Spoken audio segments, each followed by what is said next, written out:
This is Irish Folklore Heritage, and you're listening to Stan J. O'Reilly. There were frequent escape attempts made from Wicklow Gaol in the 18th century by means of firing bedding, knocking off irons and clobbering the jailer, to the more inventive methods of bringing down the roof of Wicklow Courthouse during a trial. These attempts all ended in failure. Three Mangan brothers failed in their escape attempt from Wicklow Gaol in mid-December of 1764. If they had succeeded, they intended the robbery and murder of William Fairbrother of Foxhill, the man who had them lodged in Wicklow Gaol, and they intended to rob other influential people around the county. In March of 1765, their two brothers, Thomas and James Mangan, who were also wanted, were reported to be at a village 2 miles distant, and this can only be Rathnew village in County Wicklow. They were both taken and lodged in Wicklow Gaol. Within a month, the 5 Mangan brothers were tried, found guilty. 4 were to be hanged in the jail, and 1 was to be transported. The most famous escapee from the jail was Hugh Vestiborn during the rebellion of 1798, and he used a portion of the defensive ramparts built inside the jail to make good his escape over the wall. The ramparts were constructed in the wake of the initial rebel victories in Wexford and the incident that became known in nationalist mythology as the Races of Gorey. And this was the flight of the Loyalists from the south to Wicklow town, when all lay open before the rebel army for a march on Dublin. The defences of Wicklow Gaol were constructed. Hugh Vestiborn took advantage of this, and on escape he made for the Wicklow Mountains. He had a reward of £50 on his head.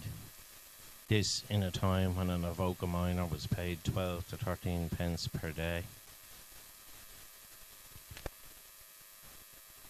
William Peters was in Wicklow Gaol in May of 1787, and he was hanged for the 7th time at Naas. So how did he manage that? A former Wicklow Gaol prisoner, he had robbed in several counties and had to be hanged in several counties.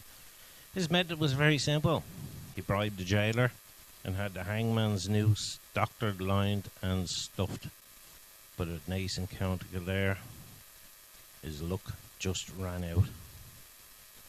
And what of the supernatural in Wicklow Gaol? This is a piece I've titled The Good Actor. A visitor to the jail remarked on his way out that he had an excellent tour of the interpretive centre, and in particular the actor on the top floor at the ship, who had been very effective in his portrayal of a man from the 19th century. This shocked staff members because there was no one working on that floor or on the ship that day. Yet another good supernatural folklore tale associated with the Wicklow Gaol is one that I have titled Hanging Around.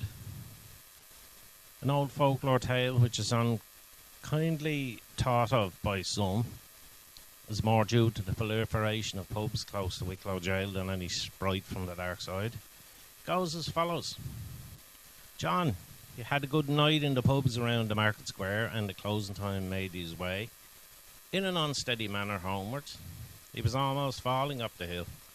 His route took him past the imposing and fearful-looking, dilapidated old jail of Wicklow. School children of the 1950s and the 1960s walked on the other side of the road. The building scared them, even in daylight, and they had heard stories of ghastly goings-on within the high walls. John, however, was a happy man in a satisfactory condition. His only worry was staying upright, and he was walking by the front gate when a voice called out his name in the semi-darkness.